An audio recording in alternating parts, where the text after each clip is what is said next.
안녕하세요. 저는 홍대에서 막창집을 운영하는 36살 남성입니다. 요즘 코로나가 잠잠해졌다고는 하지만 불과 한 달 전까지 계속 이어졌어요. 가게로 찾아오는 손님은 없고 배달 위주로 식당을 운영하다 보니 적막함이 싫어 사람 사는 이야기를 듣고자 항상 사연 채널을 듣고 있습니다. 여러분들이 사는 이야기를 듣다 보니 정말 다양한 사연들이 많더라고요. 혼자 가게를 정리하며 옛날 기억이 떠올랐고 제 사연을 들려드리면 좋을 것 같아 이렇게 글을 쓰게 되었네요. 옛날이라고 할 것도 없이 불과 2년 전에 일어난 일이었거든요. 그 사건으로 인해 사람을 조금 경계하게 되었고 앞으로 제 인생에 있어서 결혼과는 담을 쌓았습니다. 기막힌 제 이혼 사연 지금 들려드리겠습니다. 저는 오랫동안 요식업에 종사하셨던 부모님 덕분에 나름 여유 있는 생활을 해왔습니다. 족발집을 운영하셨는데 맛도 좋고 입소문이나 전국에 체인점이 몇 개 있는 나름 규모가 큰 가게였어요. 어려서부터 부모님이 일을 하셨던 터라 많은 사랑을 받진 못했지만 아낌없는 지원 덕분에 하고 싶은 거 먹고 싶은 거 다 사먹으며 어린 시절을 보냈습니다. 대학 입학하고 곧바로 군대 다녀와서 대학 졸업하니 26살이 되더군요. 부모님은 안정적인 직장에서 소소하게 월급 받으며 평범한 사람으로 살길 바라셨습니다. 요식업이 단순히 음식 장사를 하는 사업이 아니라 상당히 고생하는 직업이라 자신들과는 다른 삶을 살길 바라신 거였죠. 그렇게 부모님의 바람대로 IT 분야에서 알아주는 기업에 입사해 5년간 근무했습니다. 하지만 근무하면서 이 길은 제 길이 아니라는 생각이 들었고 무언가 저만의 사업을 해보고 싶었어요. 그래서 제일 좋아하는 음식으로 가게를 하나 차려보자 결론을 지었고 저의 계획을 부모님께 말씀드리니 자금은 보태줄 테니 실패를 하던 성공을 하던 알아서 하라 하셨습니다. 제가 자라면서 보고 배운 게 엄마 아버지 장사하시는 건데 그만큼은 아니더라도 제 스스로 뭔가를 해보고 싶어요. 아직 나이도 젊고 더 늦기 전에 도전해보고 싶어요. 요식업이라는 게 결코 쉬운 게 아니다. 남들이 보기엔 그저 물건 떼다 팔며 손님 상대하는 그런 일로 보이겠지만 보이는 게 전부가 아니야. 하나하나 확인해야 할 것도 많고 때로는 가족보다 더 신경 써야 하는 경우도 있어. 네가 그걸 감당할 수 있겠니? 힘들지 않은 일이 어디 있나요? 하지만 제가 지금 회사 다니면서 매번 후회하는 것보다는 실패를 맛보더라도 도전해보고 싶어요. 망하던 잘 되던 일단 해볼게요. 장사를 시작할 돈은 있냐?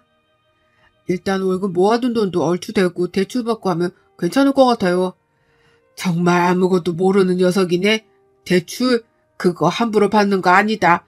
물론 불가피할 때도 있지만 최대한 피해하는 게 대출이야. 일단 이 애비가 3억 줄 테니 그걸로 시작해라.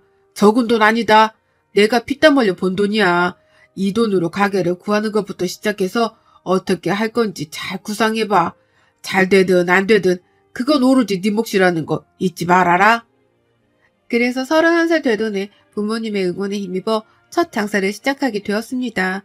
유동인구가 많고 모기 좋은 곳을 골라 홍대에서 15평 정도 되는 작은 막창집을 오픈했어요.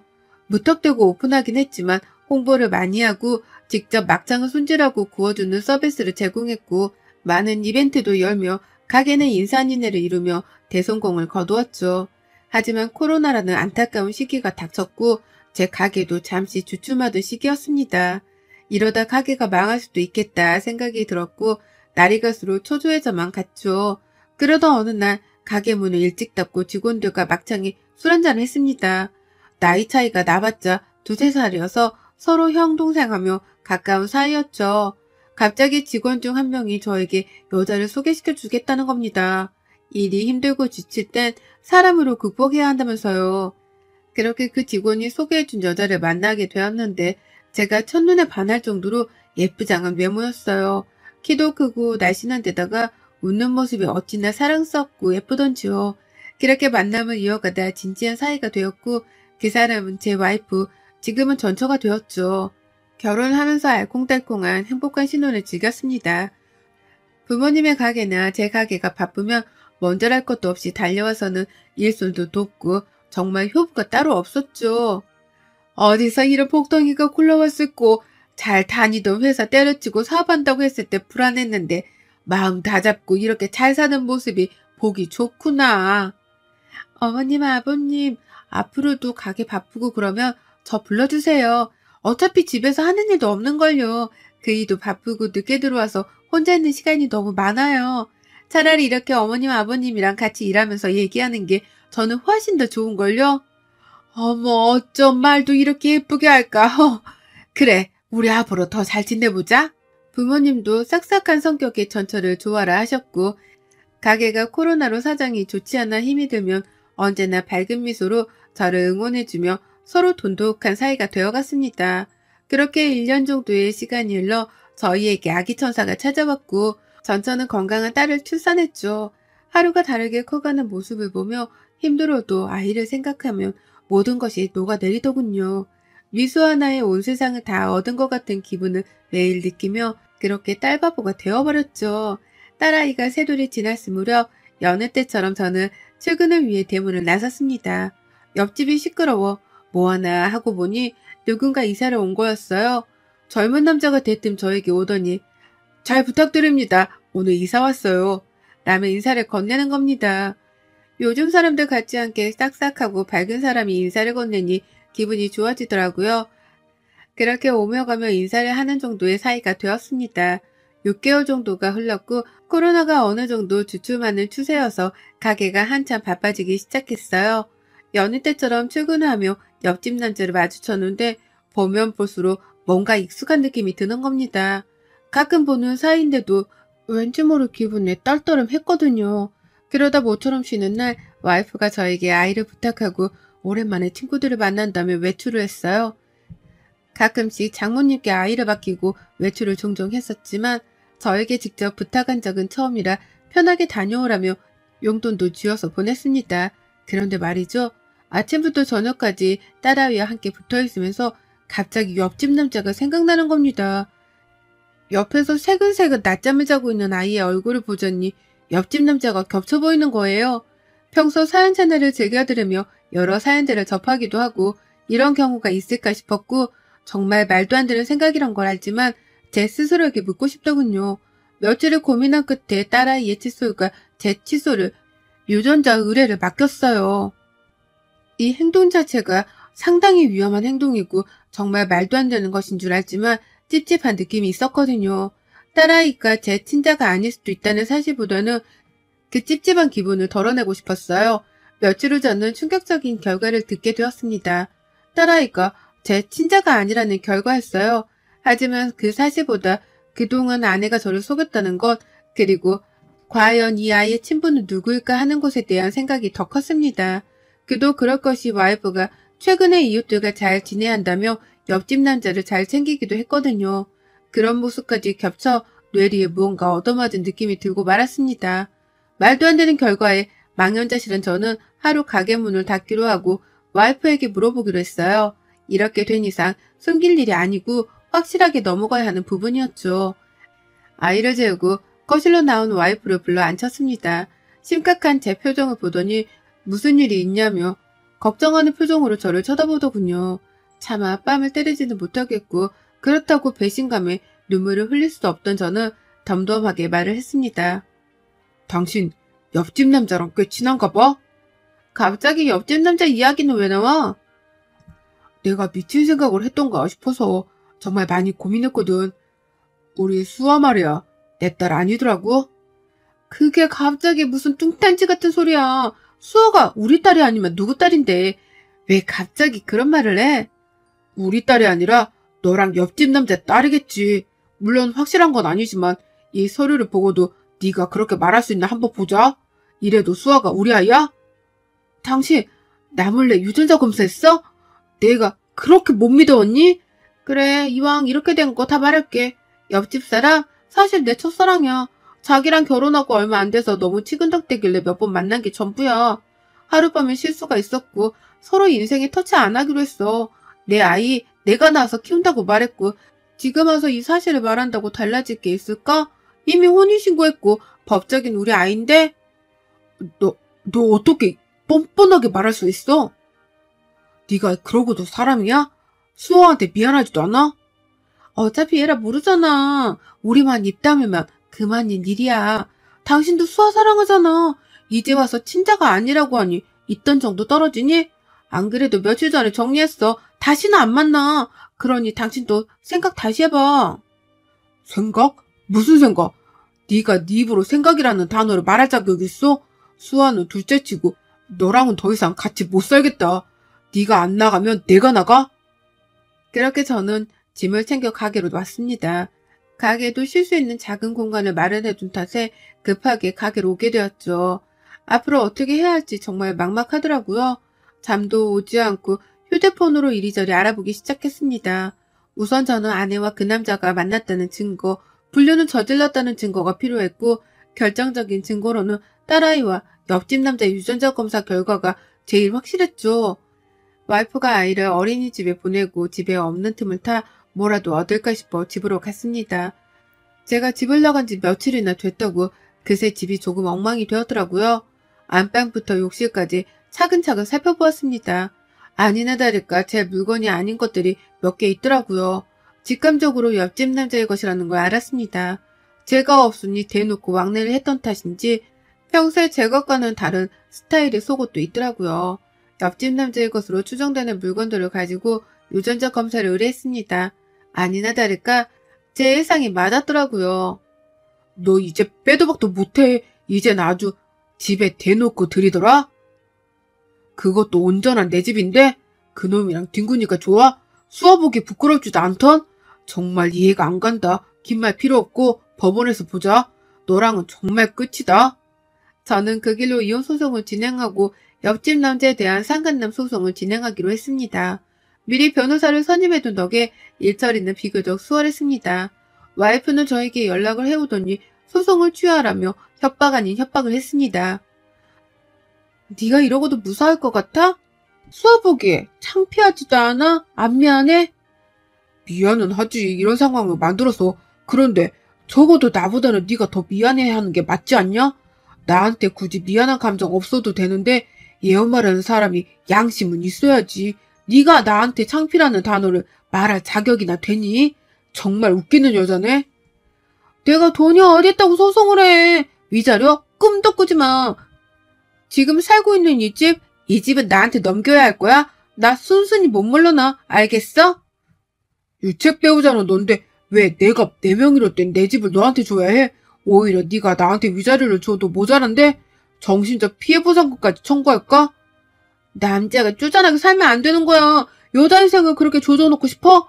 어린아이를 생각해서라도 이러면 안 되는 거야, 너는. 너무나 당당하게 저에게 위자료를 요구하는 와이프가 어이가 없더라고요. 이 상황을 아직은 부모님께도 말하지 못했는데 더욱더 확고한 결심이 서더라고요. 혼인신고를 했던 제 자신이 원망스럽더군요. 물론 유책 사유는 와이프에게 있었고 증거들로 인해 재판은 저에게 유리하게 흘러갔습니다. 와이프는 재판 결과를 받아들일 수 없다며 제가 부른 위자료의 배를 부르며 항소를 하겠다고 난리치더라고요.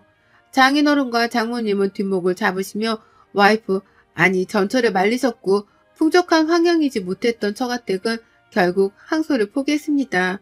나중에 따로 연락이 와서는 장인어른께서 되려 사과를 하시더라고요. 자네한테 내가 정말 면목이 없네. 하나밖에 없는 딸 자식, 그것도 자식이라고 어렵사리 키웠냐만 내가 자식을 잘못 키운 탓이야. 그동안 고생했던 거 내가 다 아니까 이제는 뒤도 돌아보지 말고 자네가 하고 싶은 거 하면서 살아가게. 정말 미안하네. 그러고 나서 옆집 남자에 대한 상간난 소송을 진행했는데 2천만 원의 보상금을 받게 되었고 얼굴이 팔릴 대로 팔린 그 남자와 와이프는 둘이 어디론가 도망쳐 버렸습니다. 불쌍한 딸아이만 처가댁에 덩그러니 남겨진 채 말이죠. 딸아이를 생각해서라도 미친 척하고 참고 살아보려 했는데 저도 사람인지라 도저히 그 짓은 못하겠더라고요. 이 글을 쓰는 와중에도 딸아이의 웃는 모습이 생각이 납니다. 그렇게 소란이 잦아들고 코로나도 어느 정도 풀리면서 가게는 다시 활력을 되찾았어요. 그동안의 서름을 무마라도 하려는 듯이 정말 미치듯이 손님이 몰려왔고 역대급의 매출을 기록했습니다. 덕분에 직원도 2명이나 더 뽑고 내년에는 인근에 2호점도 낼 계획이에요. 바쁘게 살다 보니 힘든 일은 저절로 잊혀지더라고요. 그래도 부녀지간이었던 딸아이와 그 순간들을 잊지 못합니다. 더 이상 저와 상관없는 사람들이지만 천류는 끊지 못한다 했던가요? 아무 잘못 없는 딸아이만 눈에 밟힙니다. 전처가 내연남과 도망간 이후로 시간이 제법 흘렀어요. 아이를 어찌할 수 없던 처가댁은 어렵사리 아이를 키우고 계셨습니다. 몸이 불편하셨던 장인어른 대신에 장모님이 식당에서 일을 시작하셨죠. 아무 잘못도 없는 아이와 장인어른 장모님이 고생하시니 그래도 사위였던 마지막 도리를 다 하기로 했습니다. 제 아이도 아니지만 왜 이렇게까지 하냐는 분들도 계실 텐데요. 아이 엄마도 버리고 도망간 마당에 일단 아이는 살려야 하지 않겠습니까? 장인 장모님께 생활하는데 보태 쓰시라고 5천만 원이라는 돈을 보내드렸습니다. 제가 지켜봐왔던 그분들은 절대 남에게 상처를 주거나 하는 분들이 아니셨기 때문이었죠. 얼마 뒤 돈 냄새를 맡았는지 전처가 처갓집을 찾아오더랍니다. 저와 아이한테 미안해서라도 이대로는 둘 수 없다며 전처를 경찰에 신고하셨더라고요. 아이를 마땅히 육아해야 하는 엄마라는 사람이 아이까지 버려가며 파렴치한 짓을 하고 살게 놔둘 수는 없다면서요. 그렇게 와이프는 아동학대 혐의로 2년의 집행유예 판결을 받았습니다. 그래도 모성애는 있었는지 호되게 당하고 나니 정신을 조금 차리는 모양이더라고요. 어느 날 제 가게로 찾아와 잘못을 얘기 좀 하자는 겁니다. 다 끝난 사이에 무슨 할 말이 더 남았는지 궁금하기도 해서 드러나 보자 하고 근처 카페로 갔습니다. 나는 할 말 없는데. 이미 끝난 사이인데 아직도 나한테 할 말이 남아있니? 무슨 말 하는지 드러나 보자.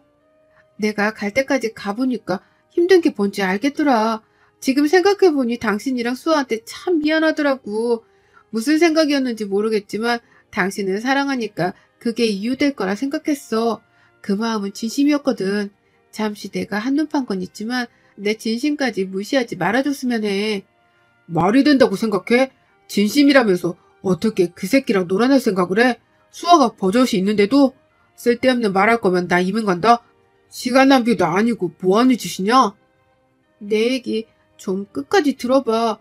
나도 처음에는 수아가 당신 자식인 줄 알았어. 그 사람 아이일 줄은 몰랐단 말이야. 이미 결혼하면서 끝난 사이였는데 스토커처럼 날 따라붙은 거야. 자신이 친아빠인데 가까이서 아이를 보면서 살아야겠다면서 막무가내인데 내가 어떻게 제지할 수 있었겠어. 정말 구구절절한 사연을 늘어놓더라고요. 정신을 차리기는 개뿔 불쌍함을 무기로 내세우며 동정표라도 얻으려는 것밖에는 안 보였습니다. 혹시나 하고 기대했던 제가 병신이었습니다. 내가 다시 한번 말하는데 너 그런 헛소리 할 거면 나 찾아오지 마. 앞으로 연락하지도 말고 수아 생각해서라도 100번 1000번 참고 조금이라도 기대했던 내가 머저리다. 너 이런 여잔 줄 알았으면 애초에 시작도 안 하는 거였는데 진짜 너 그렇게 살지 마라.